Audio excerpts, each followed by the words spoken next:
Is this the future of smartphones? Hello guys, this is Vibhav and you're watching VibsTech, and today we will be looking at Samsung Galaxy Fold. These days the size of our screens are limited to the size of our phones, but until now. The idea is to give you a phone which is small enough to fit in your pocket and a big surface to watch videos and do your work.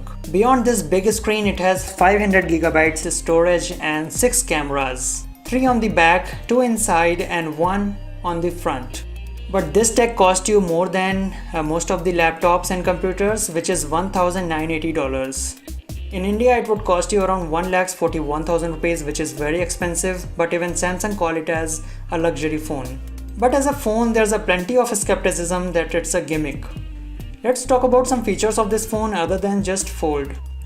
With the app continuity feature, you can interact with your apps on the smaller screen, and when you unfold the phone, it will continue the apps on the bigger screen.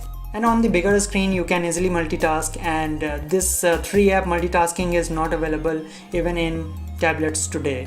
Samsung says they were working on a foldable display from years now, and now they have made it possible with a phone which can fold and unfold multiple times without breaking the display. The build quality and folding mechanism is superb in this phone, but does it have the flip sound when it closes like flip phones in the past?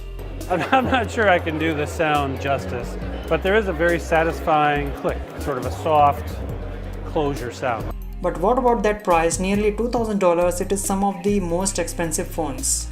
So this folding phone is a future or expensive? Let me know your views in comment section below, and I will see you in the next video. Till then, goodbye, stay happy.